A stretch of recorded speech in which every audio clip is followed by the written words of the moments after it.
Shalom. I want to try to make this a short one.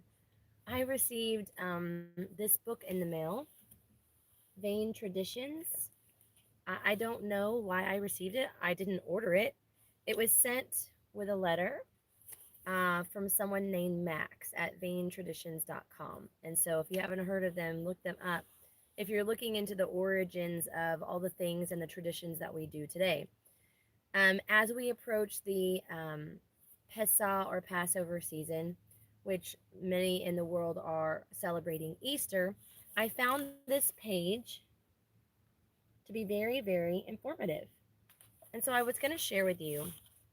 I am not sharing these things to cause fear, it's just for education.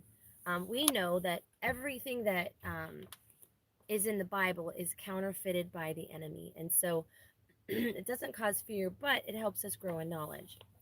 Um, the Easter stuff section says it does not take a genius to realize that Easter is the English pronunciation of the goddess Estar or Esther or Ashtaroth, um, goddess of sex, love, and fertility, consort and sister of Baal or Baal, also known as Ishtar, the wife of Tammuz. Okay, this goes all the way back to the Tower of Babel. Okay, neither does it take any more gray cells to realize that this accounts for all the sexual symbolism pertaining to the pagan celebration of Easter, i.e., bunnies, eggs, which all symbolize reproduction. According to the Babylonian mythology, Ishtar descended from heaven in a giant mystic egg. Interesting. So here it has the list of the different goddesses that all represent her. So we have Ishtar, we have Asherah or Ashtaroth, which we have Ashtaroth poles everywhere. You have Astarte,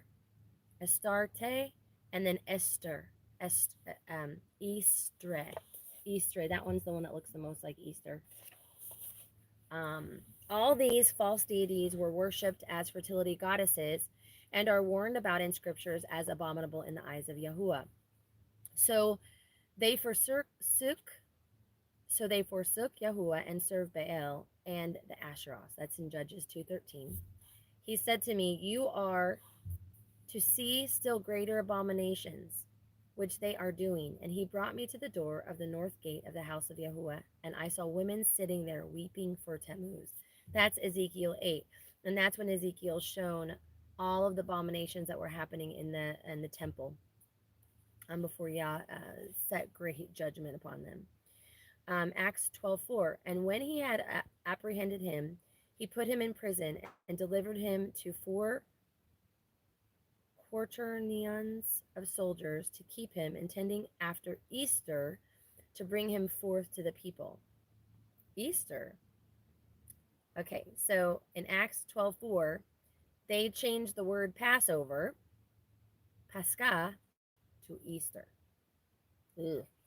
The word Pascha is translated as Passover, and it was changed 28 times in Scripture. Easter sometimes coincides with Passover. So, because they coincide because of the full Easter moon, the full Passover moon, which is the full moon that happens that passes over the Abib star. Okay, so that's the beginning of my month because I follow that the new moon is a full moon, and so today is we started the day count on Sunday, or is it Monday? Anyways, and so I think it's 26 we'll be doing our Passover. But if you look at what's going on, we have Easter Sunday coming up, right? All these people celebrating Sunday, Easter.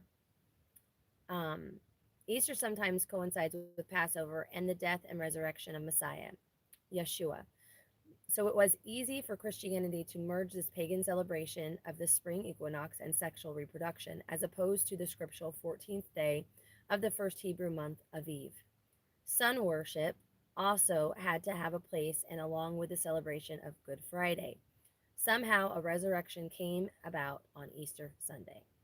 Yahushua said, "For as Jonah was 3 days and 3 nights in the stomach of the great fish, so shall the Son of Man, or the Son of Adam, be 3 days and 3 nights in the heart of the earth. Matthew 12:40. Where's the 3 days and 3 nights from Friday night to Sunday morning? The symbolism goes even deeper in Catholicism when on Easter morning the shadow of the pagan obelisk in the Vatican pierces the door of St. Peter's Basilica, fulfilling the pagan ritual of the sun impregnating the Mother Earth. And 9 months later, on December 25th, they have a celebration called Saturnalia. And that's right there. So whoever sent me this book, thank you very much. Vain Traditions is what it's called, but it's got a lot of really good information in here. I wanted to share that as we approach the Passover season, not to cause fear, but just to gain knowledge, right? Yeshua or Messiah, actually it's Yahuwah, says, my people perish for lack of knowledge. So just sharing. Love you, brothers and sisters.